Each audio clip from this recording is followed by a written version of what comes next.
बिस्मिल्लाहिर्रहमानिर्रहीम। अस्सलाम वालेकुम स्टूडेंट्स, क्या हाल है जी? कैसे हैं आप सब? उम्मीद करता हूँ आप सब खैरियत से होंगे।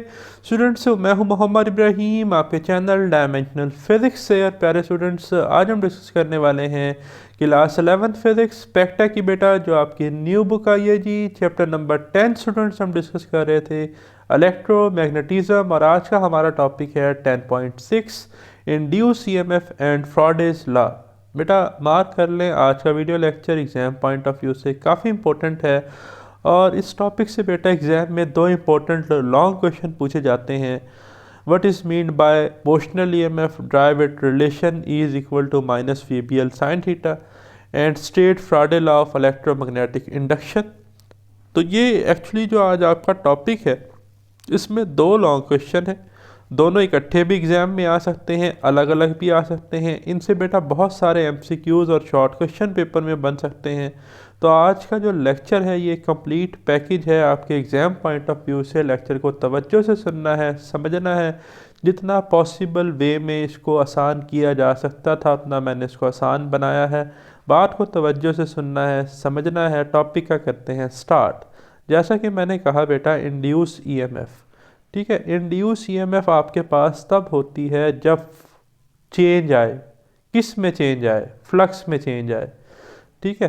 और time rate change of magnetic flux induces EMF, ये फ्राडे लॉ की स्टेटमेंट है, ठीक है। कि जो negative time rate change of magnetic flux है ना, वो ईएमएफ इंड्यूस करता है। E is equal to minus N delta phi over delta T. ये आपको फार्मूला लिखा हुआ नज़र आ रहा होगा, ये देखें, minus N delta phi over delta T. तो ये एक्सप्रेशन है ही क्या कि अगर आपके पास मैग्नेटिक फ्लक्स में चेंज आ रहा है with respect to time, N number of turns हैं, तो इसमें ई इंड्यूस ईएमएफ हो रही है, ठीक है। तो इस इंड्यूस ईएमएफ की वजह से इंड्यूस करंट पैदा होगा, ठीक है। तो ये सारी की सारी कहानी है। अब ये इंड्यूस ईएमएफ क्या है, ठीक है, और ये फ्राडे लॉ क्या है, यही आज हमने समझना है। तो सबसे पहले तो समझते हैं मोशनल ईएमएफ को, ठीक है, कि मोशनल ईएमएफ है क्या। उसके लिए हमारे पास ये सिंपल सा एक सेटअप है जिसमें बेटा दो कंडक्टिंग रेल्स हैं, उनके ऊपर हमने एक कंडक्टर रखा हुआ है, ठीक है। अब जब हम इस कंडक्टर को कांस्टेंट स्पीड या वेलोसिटी से बेटा मूव करवाते हैं ना, ठीक है, तो जब हम इस कंडक्टर को मूव करवाते हैं तो ये कंडक्टर एक्ट करता है as a source of EMF, ठीक है। और उसको हम कहते हैं मोशनल ईएमएफ।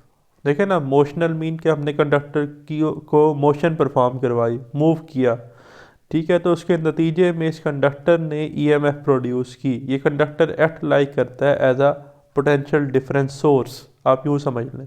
तो उस ईएमएफ को बेटा हम क्या कहते हैं? मोशनल इलेक्ट्रोमोटिव फोर्स, ठीक है, या मोशनल ईएमएफ, सही। तो डेफिनेशन देखें, the EMF induced by the motion of a conductor across a magnetic field is called motional EMF. अब देखें ना, खाली कंडक्टर होता और ये मैग्नेटिक फील्ड जो क्रॉस आपको नज़र आ रहे हैं इनटू द पेपर या इनटू द पेज, ठीक है, या क्रॉस को कह सकते हैं अवे फ्रॉम द ऑब्जर्वर, ये ना होते तो क्या मोशनल ईएमएफ प्रोड्यूस होती? नहीं होती। तो ईएमएफ तब प्रोड्यूस होगी जब आप किसी करंट कैरिंग कंडक्टर को, ठीक है, मतलब कि आपके पास कंडक्टर है, जस्ट करंट तो इसमें तब आएगा जब आप इसको मूव करवाएंगे। तो आप सिंपली ये कहें कि जब आप किसी भी कंडक्टर को, जस्ट कंडक्टर, इसको हमने किसी बैटरी के साथ कनेक्ट नहीं किया हुआ, जब आप किसी कंडक्टर को मैग्नेटिक फील्ड में मूव करवाएंगे तो तब वो कंडक्टर जो है एक्ट करेगा as a source of EMF. उसमें करंट आ जाएगा, उसका एक एंड जो है वो पॉजिटिव हो जाएगा, एक एंड नेगेटिव हो जाएगा। क्यों होगा, कैसे होगा, यहाँ पर एंटी क्लॉकवाइज करंट आपको नज़र आ रहा है। ये आज हमने सारा जानना है, समझना है। It has been observed experimentally that when a conductor moves across a magnetic field and electromotive force is induced between its end। यही मैंने कहा जी, कहता है एक्सपेरिमेंटली ये ऑब्जर्व किया गया जब हम किसी कंडक्टर को मैग्नेटिक फील्ड में बेटा मूव करवाते हैं, ठीक है, कांस्टेंट वेलोसिटी से, तो तब क्या होता है कि उसमें ईएमएफ प्रोड्यूस होती है जिसे हम मोशनल ईएमएफ कहते हैं कंडक्टर के एंड्स पर, ठीक है। मतलब एक हायर पोटेंशियल एक्ट करता है और एक lower potential.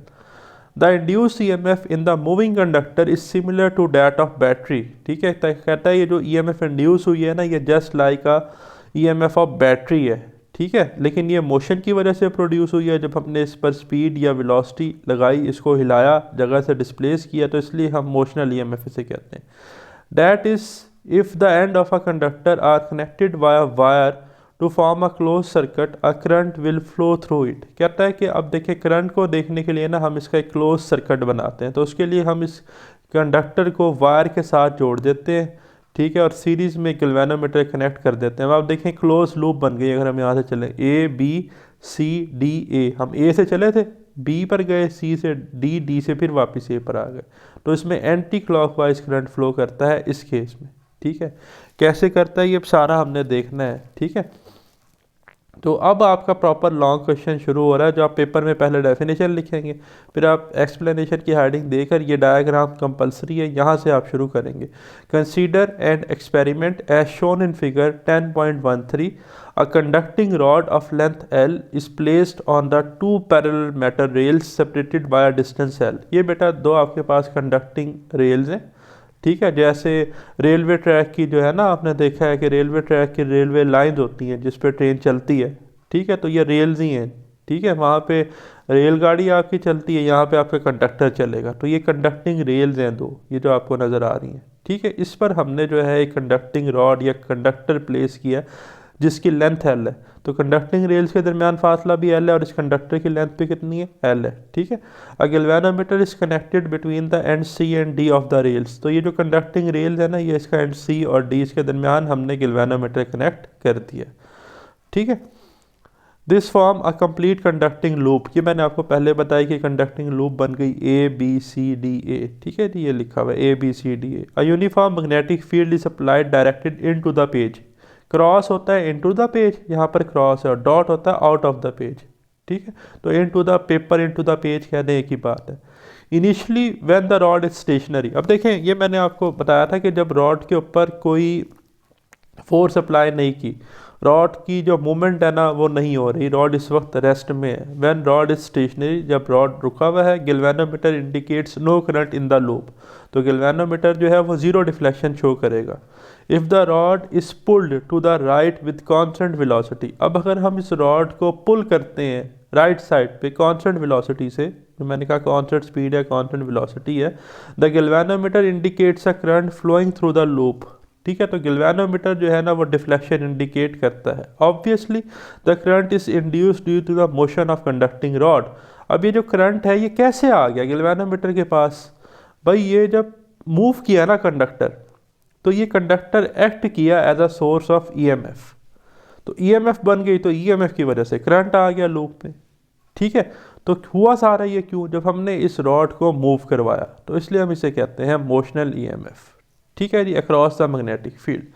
The moving rod is acting as a source of EMF. नहीं जी, बड़ी इंपॉर्टेंट लाइन है कि जो मूविंग रॉड है ना, यही एक्ट कर रहा है as a source of EMF, ठीक है। और वो जो मोशनल ईएमएफ है उसको यहाँ पर कैसे लिखा गया है, V B minus V A delta V, change in potential difference, ठीक है। अब सवाल ये पैदा होता है कि ये पॉइंट पॉजिटिव कैसे हो गया और ये वाला नेगेटिव कैसे हो गया, वी बी हायर पोटेंशियल पर कैसे है, वी ए लोअर पोटेंशियल पर कैसे है? तो इसका आंसर भी सिंपल है। देखें, आपने राइट हैंड रूल पढ़ा था और फ्लेमिंग लेफ्ट हैंड रूल पढ़ा था। राइट हैंड रूल ये था, right hand rule for a motion of charge particle in a magnetic field, जब हमने फार्मूला पढ़ा था F is equal to Q V cross B. बेटा हम अपनी राइट हैंड की फिंगर्स को कर्ल करते थे वी से बी की तरफ, ठीक है। अब ये देखें, ये आपका वी है, मान ले ये किसकी डायरेक्शन है, वी की डायरेक्शन है, ठीक है। और ये बेटा आपका क्या है, बी है, सही। ये आपका क्या है इस वक्त, वी, और ये आपका क्या है जी, बी, ठीक। अब आपने अपनी राइट हैंड की फिंगर्स को बेटा क्या करना है, वी से बी की तरफ कर्ल, ठीक है। तो जब आप राइट हैंड की फिंगर्स को वी से बी की तरफ कर्ल करेंगे तो आपको एफ बी की डायरेक्शन मिलेगी। एफ बी क्या है, मैग्नेटिक फोर्स, ठीक है। क्या करना है, अपनी फिंगर्स को कर्ल करें वी से बी की तरफ, तो जो आपका राइट हैंड है वो आपको डायरेक्शन प्रोवाइड करेगा किसकी, मैग्नेटिक फोर्स की, ठीक है। आप अपना राइट हैंड ले, अपने फिंगर्स को कर्ल करें वी से बी की तरफ, ठीक है। ऐसे जैसे मैंने ये ब्लू कलर का एरो लगाया, वी से बी की तरफ फिंगर्स को कर्ल करें, तो थंब इंडिकेट होगा फोर्स की डायरेक्शन में। अब यहाँ पे देखिए वेलोसिटी तो आपको नज़र आ रही है टुवर्ड्स राइट है, ठीक है। तो ये जो है ना क्रॉस मैग्नेटिक फील्ड, ये into the paper into the page है, ये इसके परपेंडिकुलर है, मतलब आप समझे इसके अंदर जा रही है, ठीक है। तो आप वी से वी जब अपने फिंगर्स को कर्ल करेंगे ना, तो ये जो ब्लू कलर का आपको एरो नज़र आ रहा है, ये मैग्नेटिक फोर्स की डायरेक्शन होगी। तो ये जो कंडक्टर है इसके अंदर, तो आपको पता है कि चार्ज कैरियर्स हैं, तो ये जो पॉजिटिव चार्ज है ना, ये माइग्रेट करना शुरू हो जाएंगे top end of a conductor की तरफ। तो जितने पॉजिटिव चार्ज हैं वो सारे मैग्नेटिक फोर्स लगने की वजह से कहाँ आ जाएंगे, बी पॉइंट पर। तो ये एक्ट करेगा हायर पोटेंशियल। और ये जो नीचे वाला है यहाँ पर जो है, ये एक्ट करेगा लो पोटेंशियल, क्योंकि ज़्यादा पॉजिटिव चार्ज कहाँ चला गया, बी की तरफ, तो इधर कम रह गया। तो ये विद रिस्पेक्ट टू बी जो पॉइंट ए है, ये लो पोटेंशियल है। तो ये हाई पोटेंशियल बन जाएगा, ये लो पोटेंशियल, तो पोटेंशियल डिफरेंस क्रिएट हो गया। तो ये जो आपके पास कंडक्टिंग रॉड था, अब ये एक्ट कर रहा है as a source of EMF, जिसे आप मोशनल ईएमएफ कह सकते हैं। ठीक है। अच्छा, अब यहाँ पर एक और बात, अब मैग्नेटिक फोर्स तो प्रोड्यूस हो गई, मैग्नेटिक फोर्स की वजह से पोटेंशियल डिफरेंस बना। तो भाई जब पोटेंशियल डिफरेंस बना तो यहाँ पर तो इलेक्ट्रिक फील्ड सेटअप हो गई। इलेक्ट्रिक फील्ड होती है ना पॉजिटिव से नेगेटिव की तरफ, हायर पोटेंशियल से लोअर पोटेंशियल। तो इलेक्ट्रिक फोर्स अब चार्ज पे लगी। ठीक है, इलेक्ट्रिक फोर्स की डायरेक्शन क्या होगी, पॉजिटिव से नेगेटिव। तो पॉजिटिव से नेगेटिव, ये रेड कलर आप देख रहे हैं एरो डाउनवर्ड, ये इलेक्ट्रिक फोर्स है। और चार्ज स्टेशनरी कब होगा, साकिन कब होगा, जब मैग्नेटिक फोर्स और इलेक्ट्रिक फोर्स बराबर होंगी। जब जो आपके पास मैग्नीट्यूड ऑफ मैग्नेटिक फोर्स और इलेक्ट्रिक फोर्स बराबर होगा तो ये चार्ज रुक जाएगा। ठीक है। बाकी अब ये जो बात रह गई एंटी क्लॉकवाइज करंट कैसे आया, भाई देखिए ये हायर पोटेंशियल है, लोअर पोटेंशियल है। तो बेटा करंट जो है वो कन्वेंशनल करंट कहाँ से फ्लो करता है, हायर पोटेंशियल से लोअर पोटेंशियल की तरफ। तो अगर हम इधर से ऐसे चलते हुए जाएं तो हम किस तरह से जा रहे हैं, एंटी क्लॉकवाइज या काउंटर क्लॉकवाइज। तो इस लूप में एंटी क्लॉकवाइज करंट फ्लो करेगा। ठीक है। When the rod moves, a charge q within the rod also moves with the same velocity v in the magnetic field। कहता है जब हम रॉड को मूव करते हैं तो रॉड में तो चार्जेस हैं, तो वो चार्ज भी मूव करेंगे v वेलोसिटी से मैग्नेटिक फोर्स। ठीक है। तो उन चार्ज पे क्या लगेगी, मैग्नेटिक फोर्स। मैंने आपको बताई कौन सी, F is equal to Q V cross P. बेटा आप अपने राइट हैंड के फिंगर्स को कर्ल करें v से b की तरफ। ठीक है। तो तब आपका थंब इंडिकेट करेगा डायरेक्शन ऑफ मैग्नेटिक फोर्स। तो तब ये जो बी पॉइंट है ये हायर पोटेंशियल एक्ट करेगा, ये लोअर पोटेंशियल एक्ट करेगा। ठीक है। The magnitude of force is F is equal to Q V B, cross product है तो साइन थीटा। ठीक है। और मैग्नेटिक फील्ड आप देख रहे हैं और बी की डायरेक्शन यहाँ से देख लें तो ज़रा ज़्यादा क्लियर नज़र आ रही है, वी की और मैग्नेटिक फील्ड की डायरेक्शन एंगल कितना बन रहा है, 90 डिग्री परपेंडिकुलर है। तो साइन 90 पे 1 होता है। तो F is equal to Q V B. ठीक है। Applying right hand rule, we see that force acting on the charge q is directed from the point A to B along the rod। ठीक है जी। कहता है जब हमने right hand rule लगाया ना, तो हमने देखा कि जो फोर्स पॉइंटेड है वो A से B की तरफ है, मैग्नेटिक फोर्स, ये ब्लू कलर की, इसकी डायरेक्शन देखें ना, A से B की तरफ है। ठीक है। As a result charge migrate to the top end of the conductor. यही मैंने कहा ना कि चार्ज आपका माइग्रेट कर गया top end of a conductor की तरफ। As more charge move, a concentration of charge build up top end B. तो ज़्यादा से ज़्यादा पॉजिटिव चार्ज बी की तरफ मूव करते रहे तो बी वाला हायर पोटेंशियल बन गया। While there is a deficiency of charges at the bottom end A, और नीचे चार्ज कम रह गए तो नीचे वाला लोअर पोटेंशियल ए और ऊपर वाला B higher potential. This redistribution of charge creates an electric field directed from B to A. कहता है कि जब यहाँ पर ये हायर पोटेंशियल एक्ट हुआ, ये लोअर पोटेंशियल, तो इलेक्ट्रिक फील्ड बन गई बी से ए की तरफ। मैग्नेटिक फील्ड थी ए से बी की तरफ, इलेक्ट्रिक फील्ड क्या है, बी से ए की तरफ। ठीक है। The electrostatic force on the charge is F E which is equal to Q E. हमने पढ़ी थी ना electric field set E is equal to F over Q. तो F is equal to Q E directed from B to A. तो electric field की क्या direction हो गई भाई, जो रेड कलर की मैंने आपको दिखाई है, पॉजिटिव से नेगेटिव, बी से ए की तरफ। ठीक है। The system quickly reach an equilibrium state. तो फिर इक्विलिब्रियम की कंडीशन आ गई कि दोनों फोर्सेस के मैग्नीट्यूड बराबर हो गए और डायरेक्शन एक दूसरे के ऑपोजिट और चार्ज रुक गया। ठीक है। Where the two forces on the charge are balanced, if E is the electric field intensity in this state then. अब देखें जब चार्ज रुक गया तो जो मैग्नीट्यूड थे और डायरेक्शन थी, वो तो डायरेक्शन तो वैसे ही ऑपोजिट है, मैग्नेटिक फोर्स अपवर्ड है, इलेक्ट्रिक फोर्स डाउनवर्ड है। लेकिन जो इनके मैग्नीट्यूड थे इलेक्ट्रिक फोर्स का और मैग्नेटिक फोर्स का, वो बराबर हो गया। तो इलेक्ट्रिक फोर्स से क्यू ई बेटा और मैग्नेटिक फोर्स से क्यू वी भी। ये देखिए ये इलेक्ट्रिक फोर्स क्यू ई और ये magnetic force Q V B, तो बराबर हो गई। तो क्यू से क्यू कट गया, E is equal to V B. ठीक है जी। तो ये याद आ रहा होगा आपको, वेलोसिटी सिलेक्टर में भी कंडीशन बनी थी जब हमने v is equal to E over B लिखा था। ठीक है, तो वही मिलता जुलता ही फार्मूला है, E is equal to V B. The motional E M F E will be equal to the potential difference. अब कहता है जो मोशनल ई एम एफ है ना, वो पोटेंशियल डिफरेंस है बिटवीन दीज टू पॉइंट्स जो मैंने आपको दिखाए, V B minus V A. ठीक है, तो ये देखिए जी, यहाँ पर लिखा है delta V is equal to V B minus V A between the two ends of a moving conductor in equilibrium state.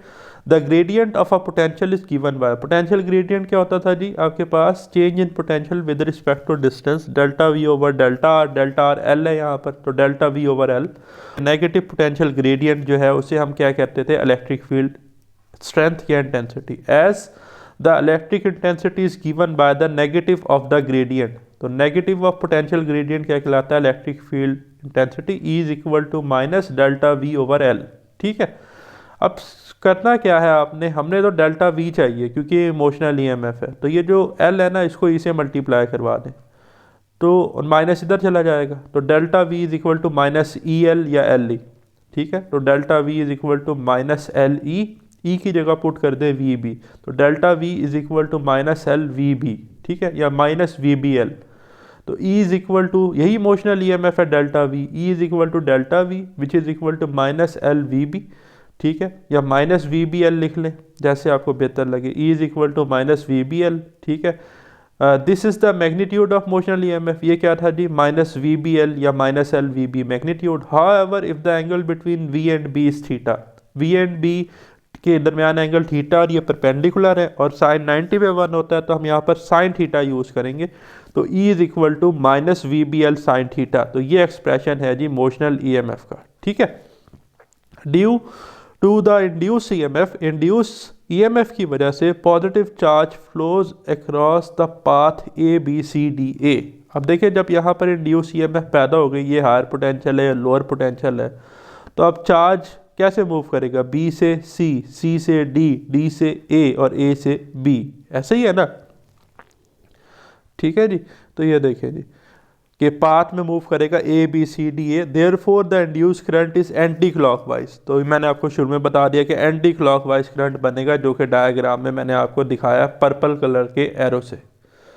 ठीक है, ये देखें जी, सही है जी, ये आपके पास क्या है जी इस वक्त, एंटी क्लॉकवाइज करंट, सही, इंड्यूस करंट बल्कि आप इसे कहें। As the current flows from the quantity of charge at the top decreases, कहता है अब देखिए करंट बनना शुरू हो गया, तो चार्ज तो अब मूव करेंगे लूप में, जो चार्ज यहाँ इकट्ठे हो गए थे हायर पोटेंशियल पर, अब वो मूव करते करते वापस कहाँ जाएंगे, लो पोटेंशियल पर, मैग्नेटिक फोर्स उन्हें दोबारा लिफ्ट करेगी हायर पोटेंशियल पर। ठीक है, तो ये कॉन्टीन्यूसली प्रोसेस जो है वो चलता रहेगा। ठीक है, ये यहाँ पर लिखा है कि करंट कॉन्टीन्यूस बनेगा। देखें, as the current flows the quantity of charge at the top decreases, ठीक है, which reduces the electric field intensity while the magnetic force remain unchanged. अब मैग्नेटिक फोर्स तो अनचेंज रहेगी, तो वो जो चार्ज नीचे आके इकट्ठे होते जा रहे हैं, मैग्नेटिक फोर्स दोबारा उन्हें अपलिफ्ट करके ऊपर ले जाएगी। This imbalance distribute the equilibrium in the favour of magnetic force, क्योंकि मैग्नेटिक फील्ड है तो मैग्नेटिक फोर्स तो लगती रहेगी। ठीक है, consequently as the charges reaches the end of a conductor due to the current flow. ठीक है जी, जैसे जैसे करंट फ्लो होता रहेगा, चार्जेस ए पॉइंट पर आते रहेंगे, पोटेंशियल ए वाले पॉइंट पे, मतलब इस हिस्से पर। ठीक है, घूमते हुए यहाँ से चलते चलते किधर इधर, तो होगा क्या कि जैसे ही मैग्नेटिक फोर्स इन पे लगेगी तो ये चार्ज को दोबारा कहाँ ले जाएगी, बी पॉइंट पर। ठीक है, as the charge reach to the end A of a conductor due to the current flow they are carried back, आ गया ना जिक्र के, वो कैरिड बैक हो जाएगा to the top end B. B पर कैसे जाएगा, मैग्नेटिक फोर्स की वजह से, the unbalance magnetic field and the current continues to flow, तो कॉन्टिन्यूसली करंट फ्लो करेगा जी इस केस में। ठीक है, फिर कुछ इन्फॉर्मेशन हैं, इन्हें देख लेते हैं जी हम। डू यू नो, क्या आप जानते हैं wireless charging work under the principle of electromagnetic induction. भाई ये जो आपके वायरलेस चार्जर है ना, अब आजकल तो वैसे ही टेक्नोलॉजी का दौर है, आपके जो फास्ट चार्जर आ रहे हैं वो अब तकरीबन 120 वाट जो है ना उनका स्टैंडर्ड है, charging standard.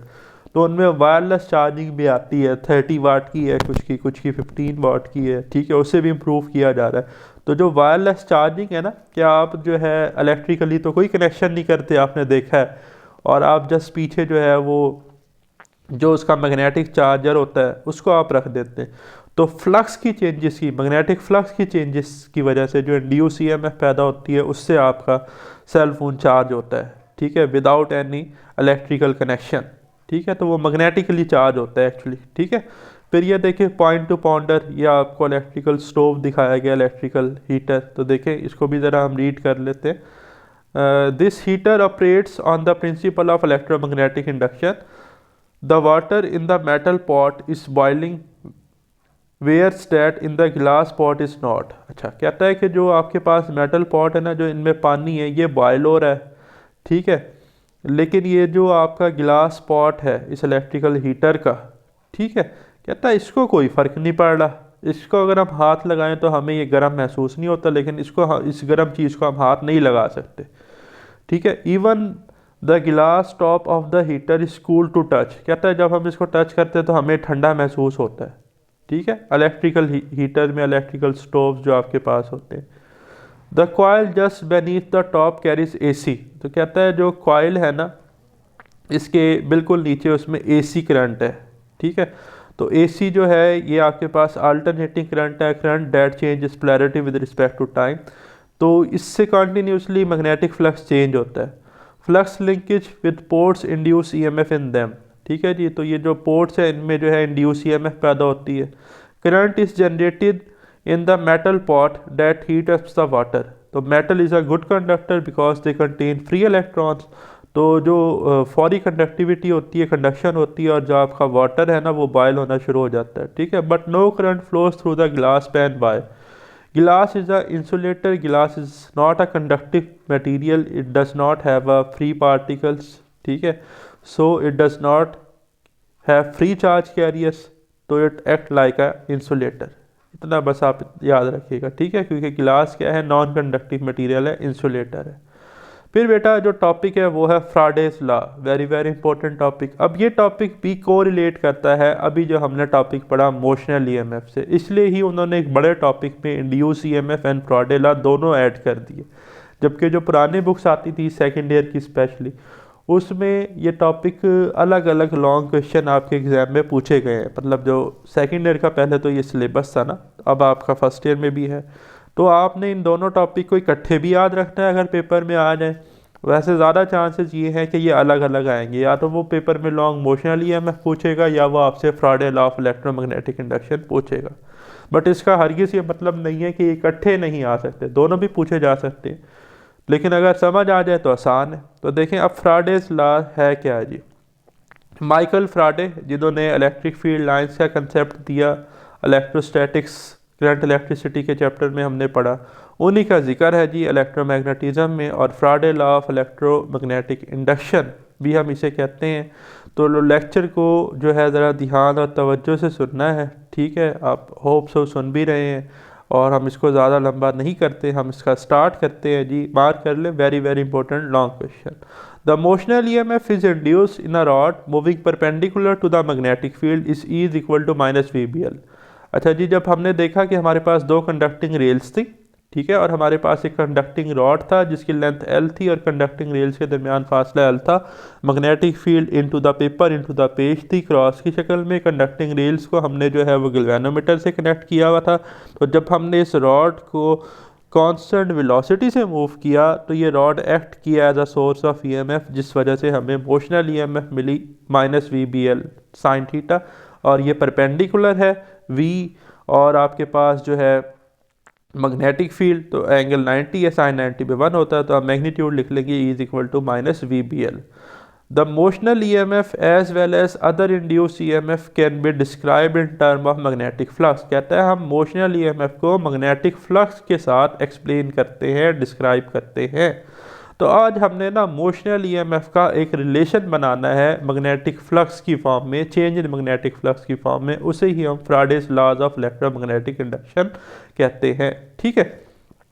Consider the experiment showing in figure 10.14 again let the conducting rod move from the position 1 to 2। अब भाई यहाँ पर पड़ा हुआ था ये कंडक्टिंग रॉड, हमने इस पे कांस्टेंट वेलोसिटी प्रोवाइड की, पुल किया, तो ये पोजीशन 1 से पोजीशन 2 पर आ गया।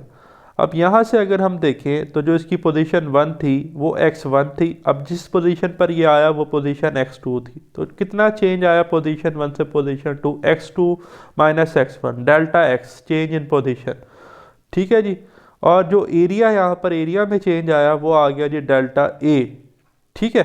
और ये जो लेंथ है वो मैंने आपको ऑलरेडी बता दी कितनी है, एल, और बी मैग्नेटिक फील्ड है जो कि इनटू द पेपर है। ठीक है। तो यही बात यहाँ पर की गई है जी कि let the conducting rod move from position 1 to 2 in a small interval of time delta T. ठीक है, डेल्टा टी टाइम लगा पोजीशन 1 से पोजीशन 2 तक आने के लिए रॉड को। The distance travelled by the rod in the time delta T, कितना डिस्टेंस ट्रेवल किया भाई, देखिए यहाँ से यहाँ तक फासला था x1, यहाँ से यहाँ तक फासला x2। तो अगर मैं इस सारे में से ये वाला माइनस कर दूँ तो मेरे पास यहाँ से यहाँ तक फासला आ जाएगा, तो वो है delta x, x2 minus x1। ठीक है जी। Since the rod is moving with constant velocity, rod बेटा कांस्टेंट वेलोसिटी से मूव हुआ, therefore v is equal to delta x over delta t। ठीक है। तो हमारे पास जो स्पीड या वेलोसिटी होती है वो क्या होती है, change in position with respect to time. ठीक है, या time rate change of position आप कह सकते हैं। ठीक है ना, तो v is equal to delta x over delta t। तो मोशन ईएमएफ का फार्मूला ये लिखा हुआ E is equal to minus V B L.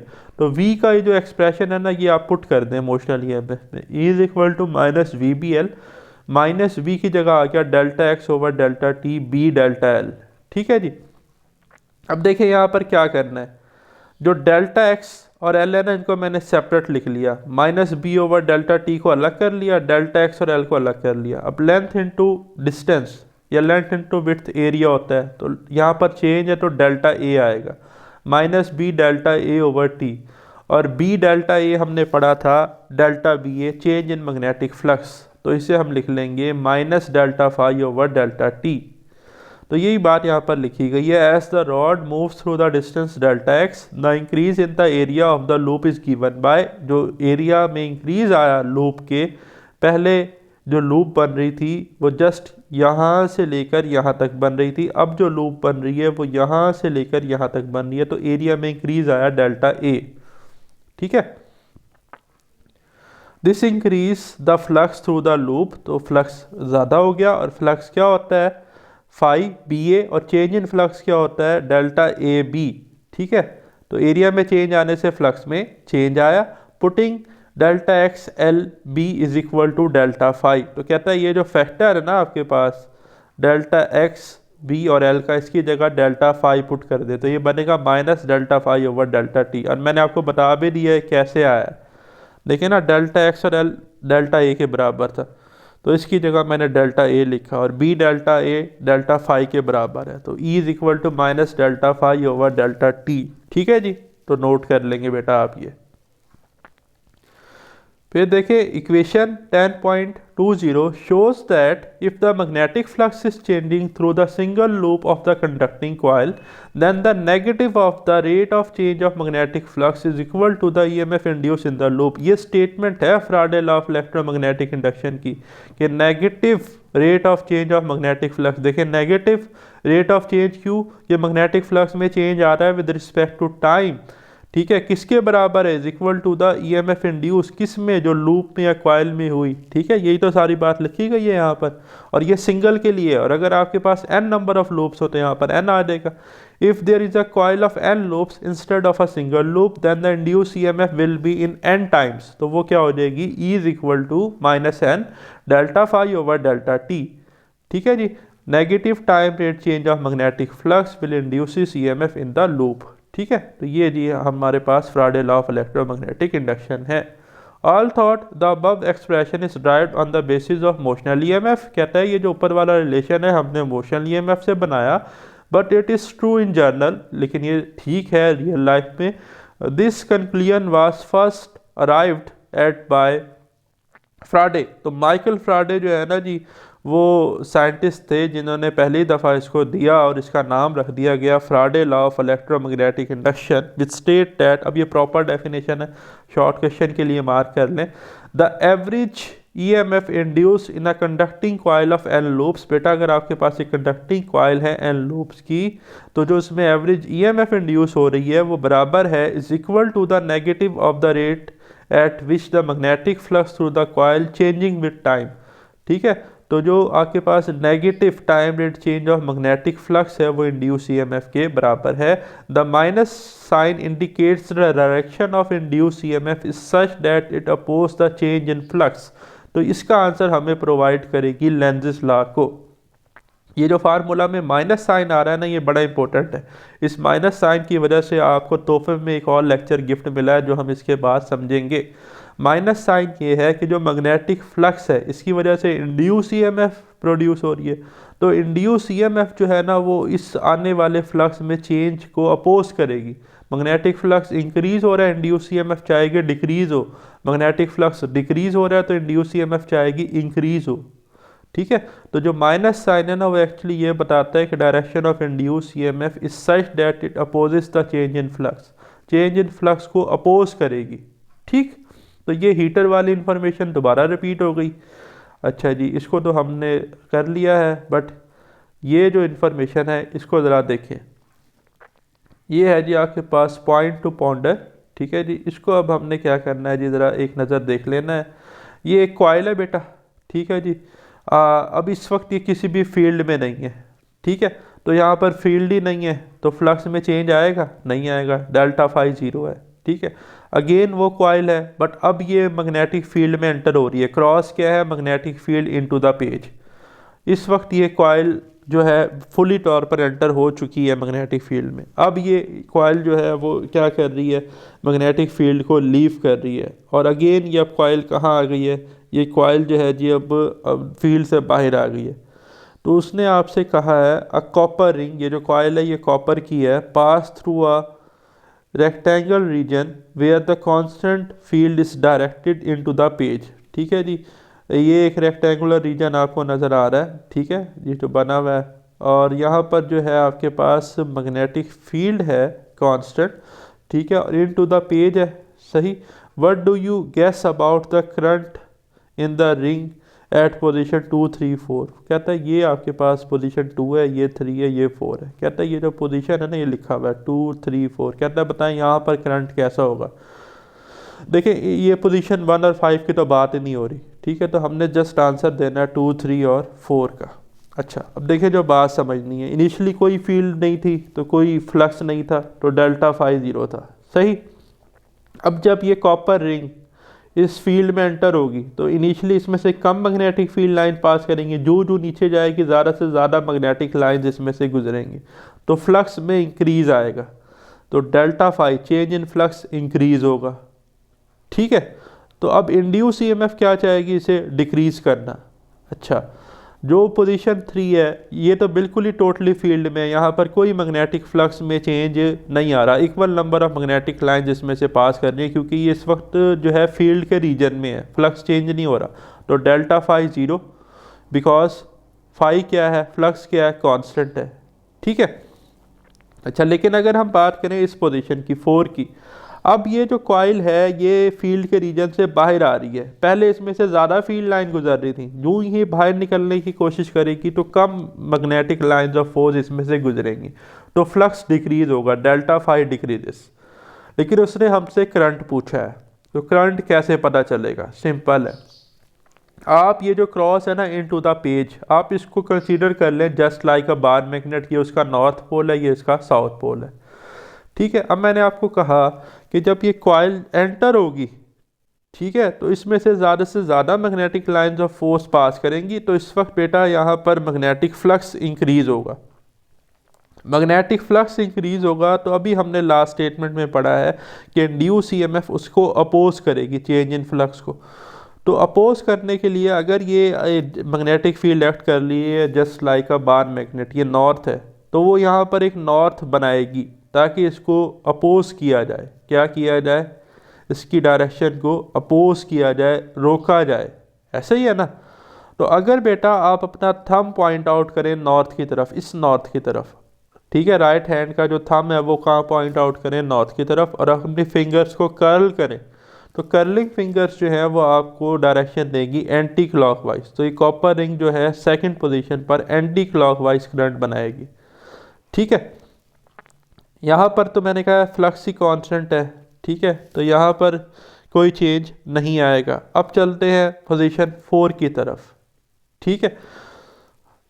पहली में मैंने कहा कि क्या है, फ्लक्स ही जीरो है, पाँचवीं में जीरो है। यहाँ हमने देखा एंटी क्लॉकवाइज है, यहाँ पर भी क्या है जी, फ्लक्स कांस्टेंट है और चेंज इन फ्लक्स जीरो है। अब बात करते हैं कि जब कॉइल जो है, जो आपकी कॉपर की कॉइल है, कॉपर रिंग है, जब वो उसमें से निकलेगी फील्ड से, मतलब अब उसमें से मैग्नेटिक लाइंस ऑफ फोर्स ज़्यादा से कम गुजरेगी, ठीक है।